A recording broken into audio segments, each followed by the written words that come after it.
Alright, hello citizens of the Nigelverse. It is Nigel once again, and welcome back to the Labyrinth. So, as always, I've got another episode of Dixie Sales from Labyrinth here, and as per usual, I think you guys are really going to enjoy this one.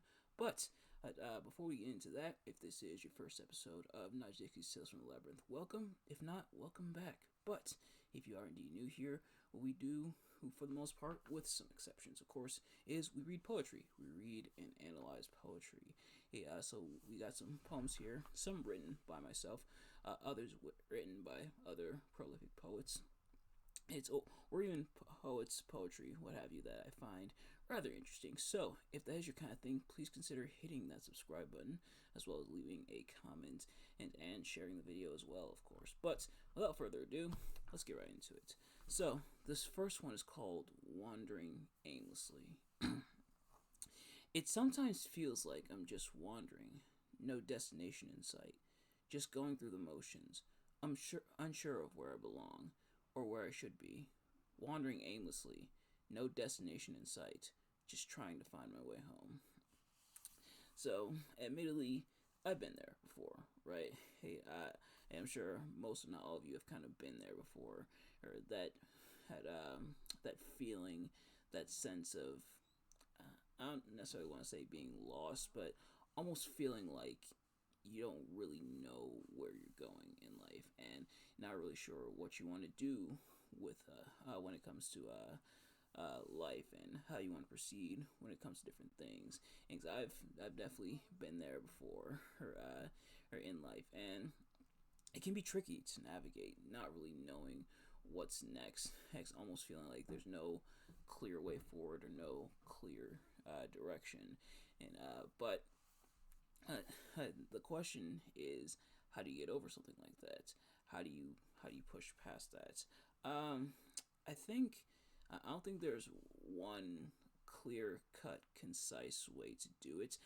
I think things work differently for other people, which is the case for a lot of things, of course. But for me, I find what helps me kind of refocus and reanalyze and refine my purpose to, fully prevent myself from wandering, is I kind of think back on what got me there in the first place. How did I get to this point in the first place? What happened to get me to this point? And it's not always negative. Now that usually does kind of have a negative connotation to it, but it's not always negative. Sometimes it's positive. Sometimes when you refocus like that, it allows you to see how far you've come along and to remember your purpose is of what you did want to accomplish, even if at one point, even if things had changed. But you kind of focus and remember what it is you want to do at one point or another, and that kind of helps you shift back into things. That's kind of what works for me. But wandering isn't always a bad thing. Now here it is kind of a negative connotation in a way, and a lot of people do perceive it to have kind of a negative connotation in a way, and yeah, it can definitely be construed as that. But sometimes wandering's okay, because sometimes even if you're not sure where your destination is, sometimes you end up finding something even better, or something or learning more about yourself along the way. Remember, it's not about the destination. It's not always about the destination, at least. To an extent, it is about the destination, but it's not always about the destination. Sometimes it's about the journey and what you learn along the way on the journey. But this next one is called Truth. They say fact is often stranger than fiction, and that the truth will set you free. And maybe that's the case. As reality feels more and more twisted, who's lying? Who's telling the truth? Is everyone just doing both and trying to figure out which is which? There should be a question mark after that, so I must have accidentally got rid of it. There we go. This one, in a way, I feel like it kind of goes hand in hand with the first one.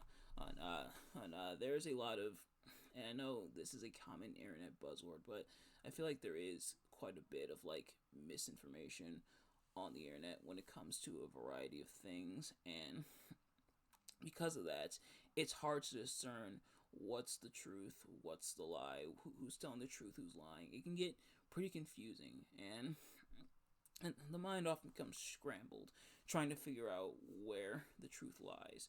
And admittedly, even in different stories, he's or different theories, what have you, on what the truth is. There may be a touch of truth in there, but trying to find what the truth is and trying to navigate and get to that truth within this day and age, and it's not the first time it's happened, and probably won't be the last. But it can be pretty tricky to discern what's true, what's not, who's telling the truth, who's lying, things like that. But the last one, at least for me, is called peace of mind. Everyone wants to have a peace of mind, but it's hard to find peace when your mind is fragmented. In a way, and this kind of goes back into the first two. All three of these I feel like are connected in a way. And I promise I didn't fully do that on purpose, but I guess in a way finding, or if not connected, then more so I guess on common ground. In a way, I think that is interesting. Didn't really intend for that to be the case, but maybe it's for the best, because as oftentimes everybody wants peace of mind, right? Everybody wants to be mentally safe, mentally secure, and feel that what's going on and what they're doing mentally is good, and that what they and that what they're currently doing, what they're trying to accomplish, is a good thing, and where they're currently at, where their headspace is good. But sadly, that's not always the case, and sometimes it's hard to find the peace, and it's hard to really settle down on when and so much is going on, so much is happening around you. Things can get pretty tough, pretty tricky to navigate, and pretty chaotic. So it's hard to find that peace, and it's definitely stated in that last part here. It's hard to find peace when your mind is fragmented, when so much is going on, when so much is happening around you. Like, oh man, I gotta get this done. Oh, I'm worried about this. I'm thinking about this, stuff like that. You almost feel scattered in a way, and I've definitely felt scattered once or several times in life. It happens to the best of us, of course, but things get pretty tricky.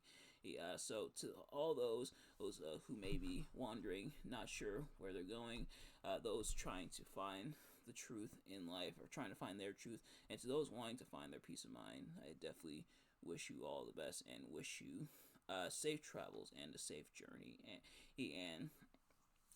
and hope and pray for your safety, of course, in your journey. Whether you find what you're looking for, whether you find something you weren't necessarily looking for, or wishing you all the best, of course. This next one, though, is called Rain at Night, and this is by Andrew Frisardi. And if I mispronounce any of these names, I do apologize. The city lies back in its winding sheet, while little digits drum a steady beat on roofs and terraces and rolling rain, crescendos in the hushed collective brain. Pensioner, wage enslaved, impoverished, posh, the sleeping people feel it wash, wash, wash. In tunnels, through dark tunnels under grids, and manholes, down detritus till it rids. The build-up, hands like these may be minute. I think that's how it's I think how it's pronounced here. Obviously, this is also spelled like minute, but I think in this case it would be minute. But such masseuses touch his work the roots, as buried wishes loosen from debris, and multitude of deltas meet the sea. So, this one, what I'm picking up in this one is almost kind of a double meaning. Now, the title of the poem is called Rain at Night. So, things being described here, such as roofs and terraces of rolling rain, and build up. Even it could be raindrops falling down, and it'd be a buildup of water, obviously, because all the water that falls from the sky has to go somewhere. Obviously, that's just how it works. Of course, if you remember the water cycle from school, but something else I'm noticing. It says pensioner, wage enslaved, impoverished, posh. The sleeping people feel it wash, wash, wash. These things being talked about. These are are things that happen in our society. Yeah, those impoverished, those who may not have as much, versus posh, which posh usually associated with more higher status usually. Yeah, but the sleeping people feel it. Wash, wash, wash. All these all these ideas, these conflict, is because obviously he being posh, being more upper class, versus impoverished or more lower class. Obviously, that's a conundrum. That's a contradiction, an oxymoron. That was the word I was looking for. It's an oxymoron, and so the sleeping people feel it. Wash, wash, wash, as the rain comes down. It may be the rain of what's going on, and on the truth of what's happening, and this divide of classes is washing over these people in the form of these raindrops. So things like that is what I'm getting at the double meaning of the literal physical rain, but also in a way the metaphorical rain and what's going on. That's kind of what I'm getting out of it. But this last one is called "If You Knew," and this is by Ellen Bass. What if you knew you'd be the last to touch someone? If you were taking tickets, for example, at the theater, tearing them, giving back the ragged stubs, you might take care to touch the hat palm, brush your fingertips along the lifeline's crease. When a man pulls his wheeled suitcase too slowly through the airport, when the car in front of me doesn't signal, when the clerk at the pharmacy won't say thank you, I don't remember they're going to die. A friend told me she'd been with her aunt. They just had lunch, and the waiter, a young gay man with plum black eyes, joked as he served the coffee, kissed her aunt's powdered cheek when they left. And they walked half a block, and her aunt dropped dead on the sidewalk. How close does the dragon's spoon have to come? How wide does the crack in heaven have to split? What would people look like if we could see them as they are, soaked in honey, stung and swollen, reckless, pinned against time? So, oh, so a few things I'm noticing going on in this poem. The overall theme is what would you do if you knew that it would be the last time you spoke with someone? That's the overarching theme. It's literally in the first line. What if you knew who you'd be the last to touch someone? And there goes my lights, and there we go. But yeah, it's something that people have discussed. Off the top of my head, I can't think of a scenario where I just saw someone, and then like a matter of days or weeks or even hours later, they were deceased. But I know it's happened to a lot of people where you never know when is going to be the last time that you interact with someone, that you see someone, that you talk to someone, and you hear a lot of people talk about, oh, if I had known this was the last time I was going to see this person, or is this the last time I was going to talk to this person, I wish I would have talked to them differently. I wish I would have said this. I wish I would have done this. I wish this wouldn't have happened. And that's the reality of things, is that we all have to go sometime, right? For all I know, and I don't want to think of this, and I don't want to scare you all, I promise, but for all we know, this could be my last video. This might be my final video. I could obviously die tomorrow. You never really know when it comes to people. So talking about those experiences, saying, what would you do if you knew it would be the last time you talked to someone? How would you treat them? Like if you knew, like if everybody had a counter over their head, like a countdown on a literal biological clock, instead of just like a figurative or metaphorical biological clock. If everybody had a literal clock over them, like X amount of days until this person passed away, how would you treat them? How would you talk to them? How would you interact with them? And talking about several different scenarios, such as like taking tickets, it's at the theaters, and that could be like stage play, movie theater, what have you. But And then, and going through the airport, and we see like little things that may inconvenience inside normal people, such as man pulling his suitcase too slowly through the airport, or car in front of me does signal clerk of pharmacy won't say thank you. Who those little things you don't really you almost what's the word I'm looking for, or you almost you almost don't really think about how it's them. You think more about the situation than you do about the person. I think that's what I want to go with there. Or you think more about that situation as opposed to the person. That situation that minorly inconvenienced you. Because in the grand scheme of things, are these things annoying? Yeah, but they're minor inconveniences. But if you knew you'd never see that person again, and you treated them horribly last time you saw them, how would you react and act? And like I said, I can't think of off the top of my head if I've ever had a scenario like that where someone I talked to then died.